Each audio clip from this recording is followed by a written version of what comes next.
예, 함께 우리 하나님 말씀 찾으시겠습니다. 말씀은 구약 역대하 28장 8절에서 15절까지 말씀입니다. 구약 성경 693면 역대하 28장 8절. 이스라엘 자손이 그들의 형제 중에서 그들의 아내와 자녀를 합하여 20만 명을 사로잡고 그의 재물을 많이 노력하여 사마리아로 가져가니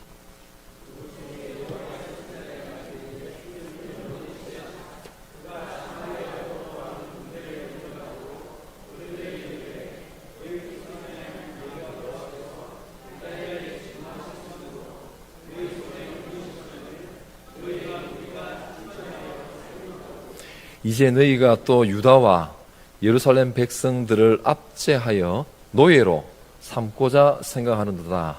그러나 너희는 너희 하나님 여호와께 범죄함이 없느냐?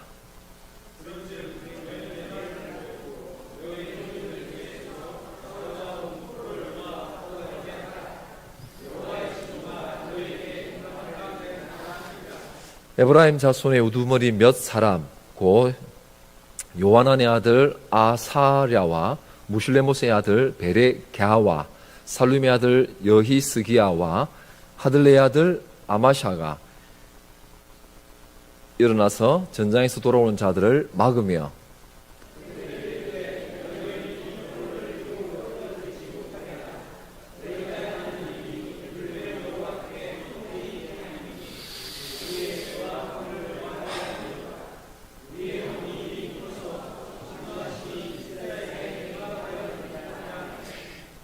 이에 무기를 가진 사람들이 포로와 노력한 물건을 방백들과 온 회중 앞에 둔지라.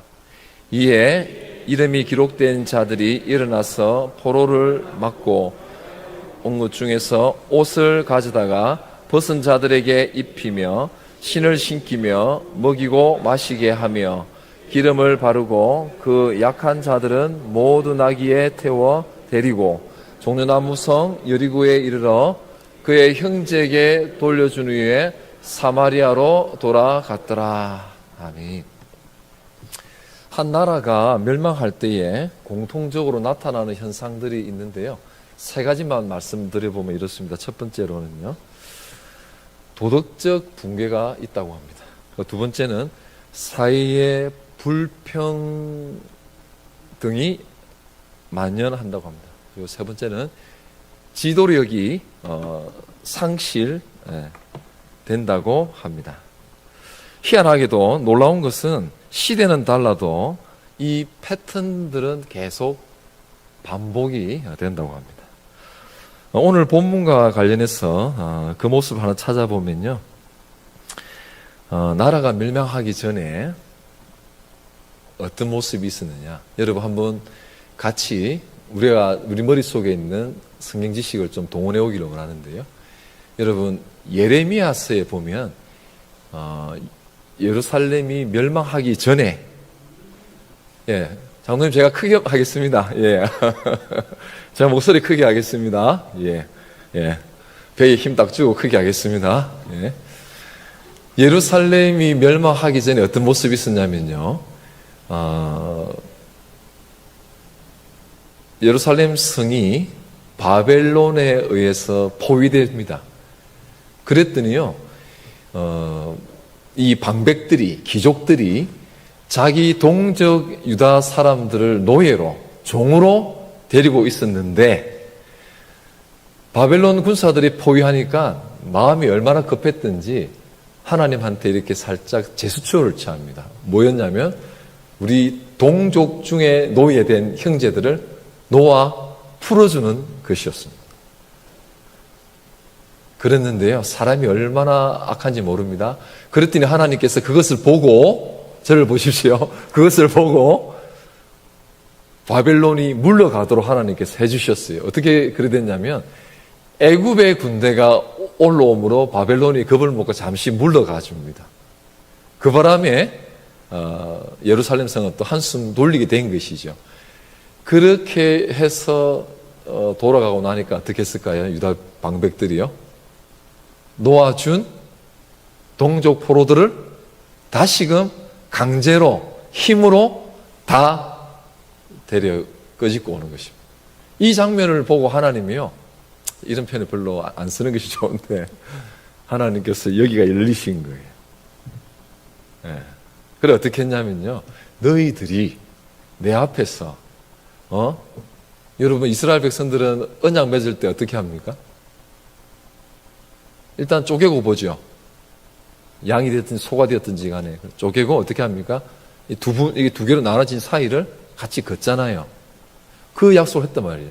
너희가 그렇게 하고도 지금 다시 너희 형제를 힘으로 데리고 와서 다시 종으로 삼느냐 이런 장면이 나옵니다. 그래서 한 나라가 멸망할 특별히 성경 안에서 하나님의 백성이 멸망할 때도 예외 없이 열애 없이 일어나는 모습은 무엇이냐니까 자기 동족을 뭘로요? 종으로 노예로 수단으로 잠수합니다. 제가 조금 전에 멸망할 때 나타나는 현상이라고 표현했지만 제 생각에 더 성경적으로 표현해 보면 멸망할 때 나타나는 현상이 아니라 이 현상 때문에 멸망이 초래되는 것입니다. 그것이 무엇입니까? 동족을 노예로 수단으로 삼는 모습 때문에 멸망이 오는 것입니다. 이 말이나 저 말이나 비슷하지만 성경적으로 보면 그렇게 할 때에 멸망을 우리가 땡겨오는 것이다. 멸망이 오기 때문에 그렇게 하는 게 아니라 그 행위 때문에 멸망이 더 빨리 가속화된다라는 것이 성경의 이야기입니다. 오늘 이 28장은요, 한 사람에 대해서 정리해 놓고 있습니다. 성경의 한 장을, 역대하서 28장 한 장을 한 사람을 축약해 놨습니다. 여러분, 지금 저를 쳐다보고 계신 우리 성도님들을 성경의 한 기자가 여러분의 삶을 성경 한 장으로 정리한다고 한다면 뭐라고 정리하겠어요? 뭐라고 정리하겠어요? 성경 한 장, 삐리리리리리리리 27절이네요. 27절을 할애해서 저를 본 여러분의 한 인생을 성경이 정리한다고 한다면 뭘 기록하겠습니까? 28장 1절에 이렇게 시작합니다. 아하스가 왕위에 오를 때에 이렇게 시작했습니다. 나이가 몇 살이었다. 그런데 끝절에 보니까 27절에 보니까 28장 27절 아하스가 그의 조상들과 함께 누움에 시작과 끝을 이 한 장에 들어있습니다. 그럼 아하스에 대해서 뭐 중요한 얘기들을 넣어놨겠지 않습니까? 그런데요, 여러분, 우리 담임 목사님께서 아하스 왕 새벽 기도 시간에 애오라고 힌트 준 게 있는데 아하스 안 까먹도록 아하 목사님 그 다음에 어찌 이럴 수가입니까? 아하 어찌 이럴 수가 아하스 왕입니다. 그래서 아하스 왕 아마 남유다 중에 악한 왕 3명만 뽑으라고 한다면 꼭 넣어야 돼요. 들어갈 수밖에 없는. 그러면 이 역대기 기자가 아하스의 어떤 이야기를 그렇게 했을까요? 우리 3절 같이 한번 읽어보겠습니다. 오늘 읽지는 않았습니다만 시작. 또 흰놈의 아들 골짜기에서 분향하고 여호와께서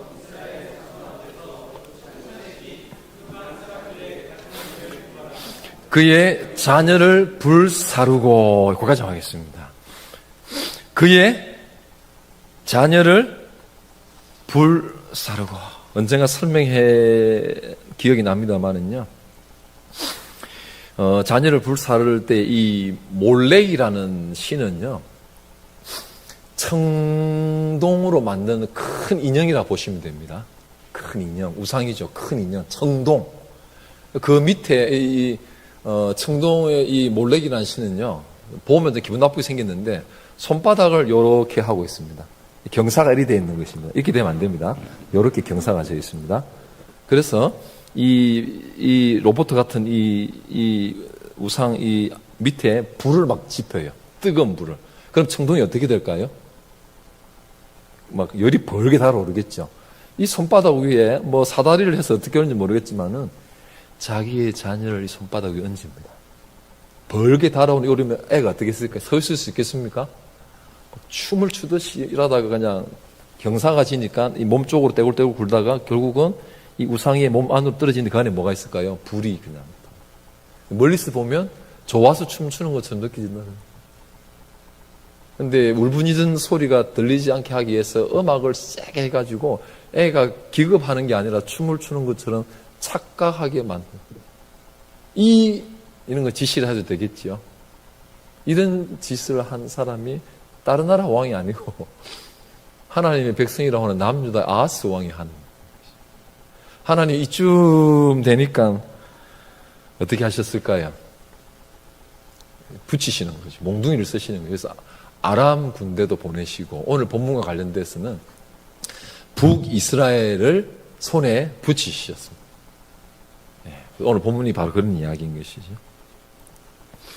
하나님께서 붙이시니까 아마 좀 생각 있는 북이스라엘의 군들은 이 전쟁이 왜 이리 잘 되지? 이런 생각을 해야 정상입니다. 남유다 제법 그래도 영 바보는 아닌데 오늘 왜 이렇게 쉽게 지지? 이런 생각을 해야 정상인 것이죠. 그래서 하나님께서 남유다를 북이스라엘 손에 붙이셨기 때문에 남유다는 몇 명이 죽었냐면요. 6절 한번 읽어볼까요? 시작. 이는 그의 조상들의 하나님 여호와를 버렸음이라. 르말리아의 아들 베가가 유다에서 하루 동안에 용사. 여러분 12만 명이라는 숫자는 결코 적은 숫자가 아닙니다. 성경에는 뭐 몇십만 명이 너무 자주 등장하니까 뭐 그를 연이할 수 있지만은 저는 제 말로 좀 표현해 보면 저는 12만 명은 감은 없지만 10,000명은 감이 있습니다. 제가 속했던 선교단체 수련회를 하면요 늘 목표가 10,000명이었어요. 10,000명. 몇 명이었다고요? 10,000명. 근데 보면 늘 8,000 몇 명 뭐 잘 안 채워졌어요. 여하튼 10,000명이 있어요. 10,000명이 수련회를 늘 합니다. 그러면 제가 안내를 쓰거든요.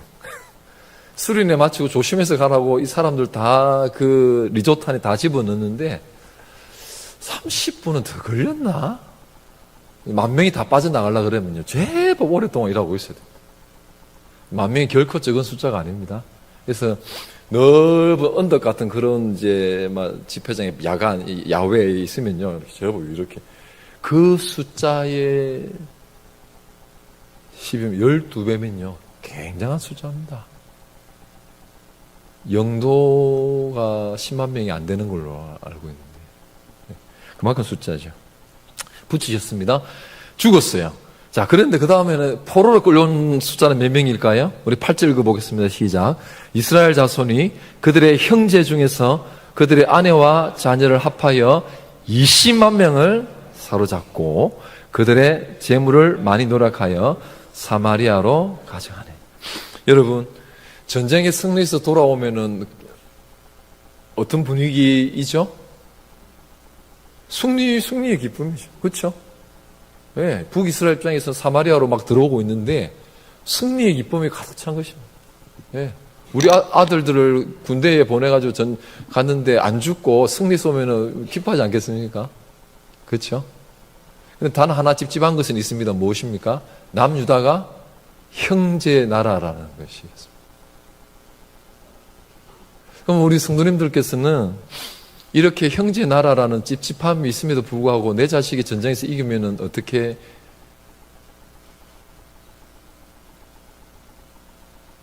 괜히 긁어부스럼 뭐 형제끼리 싸움 이런 말 안 해야 되잖아요. 맞죠?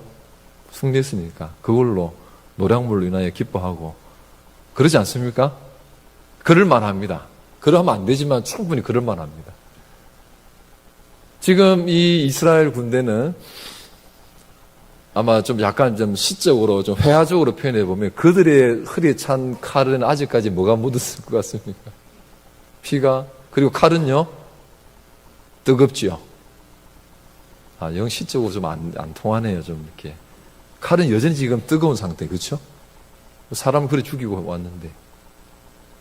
그리고 들어오는 군대에 향해서는 사실은 아무 말도 하면 안 됩니다. 곤란합니다. 그런데 오늘 선지자 한 명의 이름이 오뎃인데 이 선지자가 딱 막아서는 거예요. 그리고 뭐라고 하냐면요.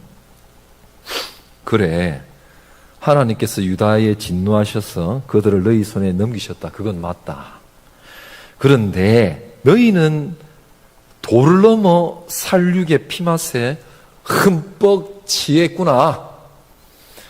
그래, 자 보니 지금 너희가 유다의 형제들을 죽였을 뿐만 아니라 이제 노예로 삼겠다고 이렇게 끌고 왔구나. 자, 한번 생각 좀 해봐라. 이 사람들아, 그러면 너희는 하나님께 범죄함이 없느냐? 이 말을 누가요? 오뎃 선지자.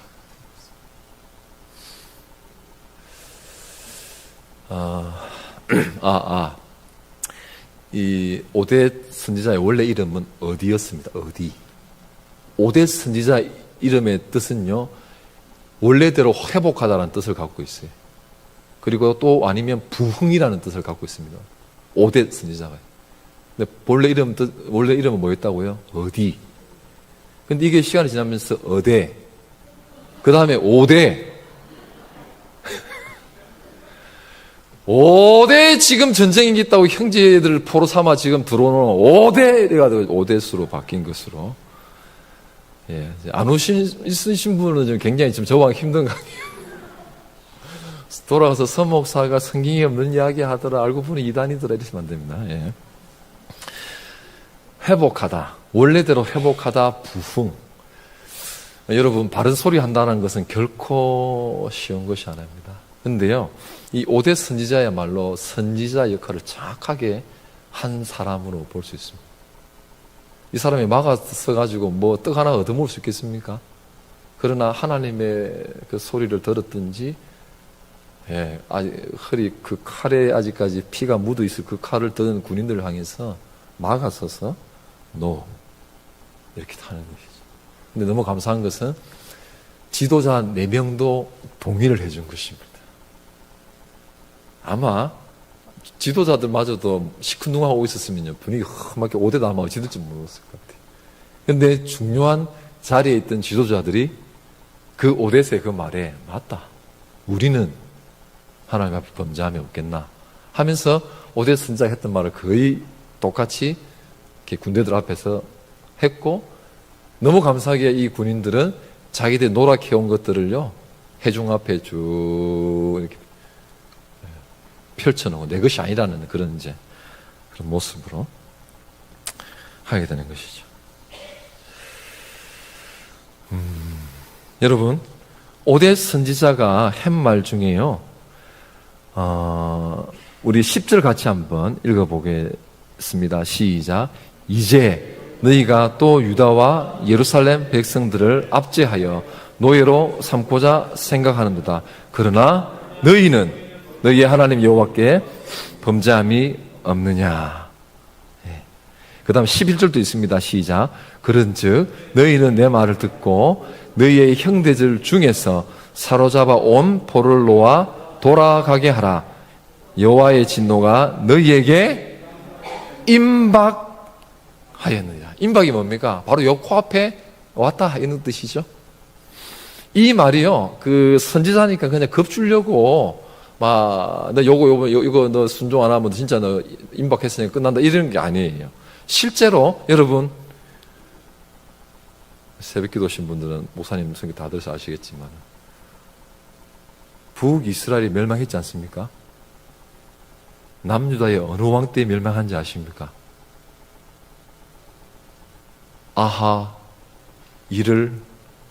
아하스 왕 때입니다. 지금 오늘 본문이 누구 왕 때죠? 남유다 아하스 때. 그래서 당장은 아닌데 몇 년 뒤에 북이스라엘은 어떻게 됐다고요? 아수르에 의해서 멸망합니다. 그래서 지금 이 오뎃 선지자가 임박했다라는 말은 그냥 과장해서 겁좀 줘서 이렇게 하려는 게 아니에요. 진짜로 몇 년 뒤에 북이스라엘은 멸망합니다.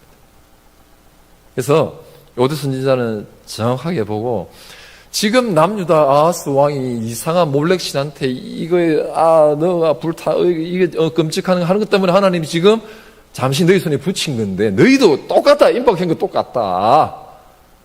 이렇게 지금 얘기하고 있는 거지. 그랬는데 너무 감사하게도요, 구약 성경이 갑자기 신약 누가복음으로 넘어가는 착각을 할 정도로 갑자기 너무 아름다운 이야기가 나옵니다.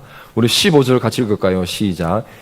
이 위에 이름이 기록된 자들이 일어나서 포로를 맞고 노략하여 온 것 중에서 옷을 가져다가 벗은 자들에게 입히며 신을 신기며 먹이고 마시게 하며 기름을 바르고 그 약한 자들은 모두 나귀에 태워 데리고 종려나무성 여리고에 이르러 그의 형제에게 돌려준 후에 사마리아로 돌아갔더라.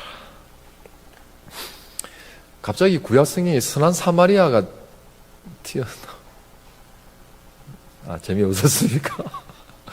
이 선한 사마리아 이야기가 그렇지 않습니까? 예수님이 얘기했던 선한 사마리아가 이 구약에 똑같이 있는 것 같지 않습니까? 물을 먹이고 신을 신기고 먹이고 심지어 약 발라주는 거죠. 그리고 심지어 다리 불편한 사람은 어디에 태워가지고요? 나귀에 누가 자동차를 하셨습니까? 나귀에 태워가지고 자기들의 그 고향 까지 해줬다. 갑자기 저는 신약 예수님 이야기가 뛰쳐나왔냐? 그런 생각이 들었어요.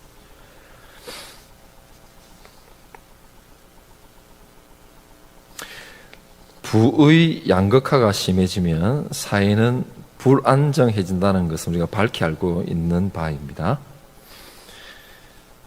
그런 면에서 오늘 우리나라는 어떻겠습니까? 노력하지 않아도 괜찮다라고 제가 말하는 것이 전혀 아닙니다.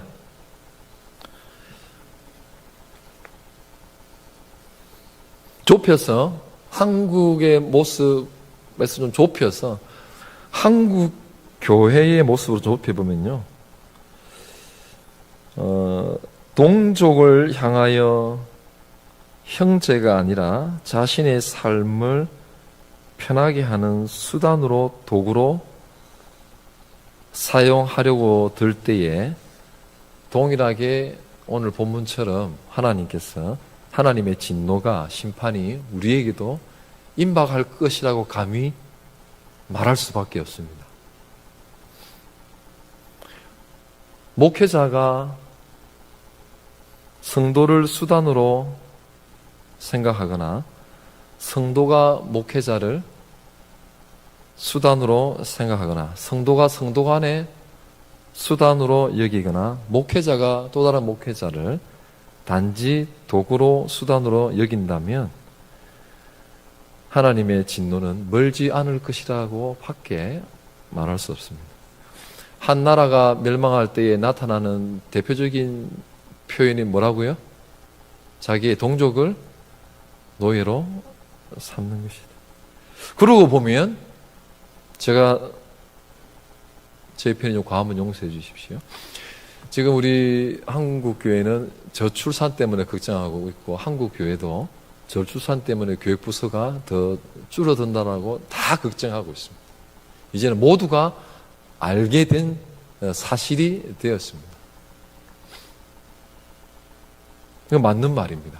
그러나 오늘 본문에 빗대어 다시 재해석해서 얘기해 본다고 한다면 한국교회가 줄어가고 위축되는 이유는 여러 가지겠지만 교회 안에 형제를 마치 구약의 사람들이 노예로 삼으려고 했고 종으로 삼으려고 수단으로 여겼던 것처럼 형제를 형제 그대로 존귀하게 여기지 아니하고 수단으로 여기는 마음이 우리 속에 팽배해 있다고 한다면 저출산과 상관없이 교회는 더 좁아 위축될 것이다. 이유를 저출산에서 찾으려는 핑계를 대지 말자라는 것이죠. 지금 우리가 서로 귀하게 여길 줄을 모른다고 한다면 저출산과 상관없이 저출산의 쇼크가 오기 전에 하나님께서 더 손을 보실 수도 있지 않느냐라는 것입니다. 말씀을 정리하려고 합니다. 바라기는 우리 교회는 이런 부정적인 것이 아니라 15절의 이 말씀의 역사가 우리 교회 있는 가운데 가득하기를 원하고 축복합니다. 15절 같이 읽어볼까요? 어떤 모습인지 시작. 위에 이름이 기록된 자들이 일어나서 포로를 막고 노랗게 온 것 중에서 옷을 가져다가 벗은 자들에게 입히며 신을 신기며 먹이고 마시게 하며 기름을 바르고 그 약한 자들은 모든 나귀에 태워 데리고 종려나무성 여리고에 이르러 그의 형제에게 돌려준 후에 사마리아로 돌아갔더라. 예, 우리 문윤중앙교회부터 시작해서 우리 한국교회가 저출산이 이유들은 사실 많아요. 사실 과학적인 이야기이기도 합니다만 오늘 이 15절 마치 신약의 그 선한 사마리아 사람의 이 모습처럼 신기고 먹히고 약을 발라주고 이렇게 하는 모습이 있다고 한다면 하나님께서 임박함 앞에서 다시 돌이킬 줄로 믿습니다. 예, 그런 역사가 우리 문윤중앙교회 가운데 가득하기를 소원합니다. 여러분, 혹여 이런 말씀에 이해가 되고 설득이 되어졌다고 한다면요, 단순히 머리로만, 그냥 가슴으로만 아이고 그렇지 하고 끝내지 마시고 즉시 행동으로 옮길 수 있는 우리 모두가 됐으면 좋겠습니다. 누구가 그러더라고요. 지나가다가 그 사람이 생각나면 자기는 전화를 한다고.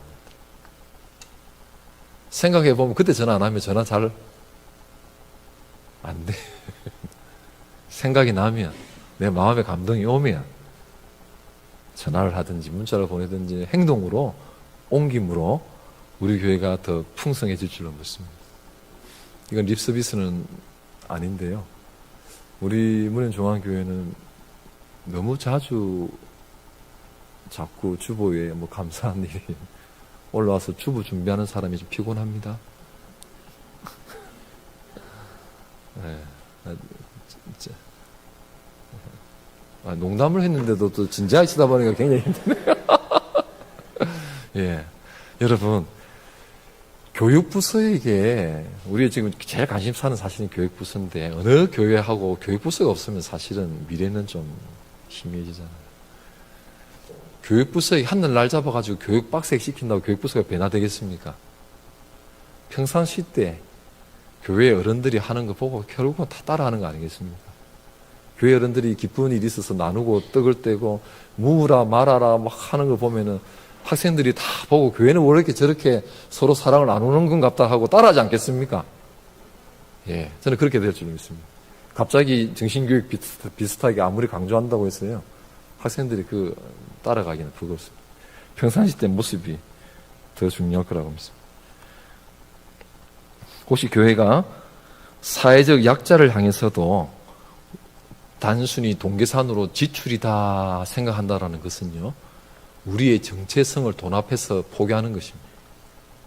누가 돈 아까운 건 누가 모릅니까? 애들도 자기 돈에서 1,000원 나가면 아까운지 다 알죠. 그럼에도 불구하고 사회적 약자 향해서 지출하는 것은 우리의 정체성이 거기 있다는 것을 말하는 것이기 때문에 사실은 돈 개념을 뛰어넘어서 우리가 정체성을 잡느냐 마느냐의 문제인 것입니다. 마지막 한 가지로 더 말씀드려보면 교육부서를 향해서도 단순히 재정의 지출로만 숫자로만 볼 것이 아니라 바로 우리 교회의 정체성을 증명하는 것이다 라고 여기시고 온 교회가 관심과 기도와 물질을 아끼지 않는 우리 문현중앙교회가 되기를 축복합니다. 기도하겠습니다. 하나님 아버지,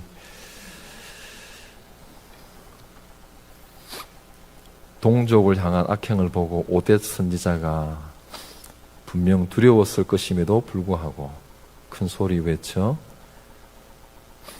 하나님의 진노의 날벼락 앞에 임박해 있는 북이스라엘을 다시금 살리는 것을 보았습니다. 하나님, 우리 문현중앙교회도 하나님의 뜻이 마음껏 선포되는 교회가 되게 하여 주시고 또 서로를 기이 여기는 참으로 복된 그런 우리 교회가 되게 하여 주시옵소서. 예수님의 이름으로 기도합니다.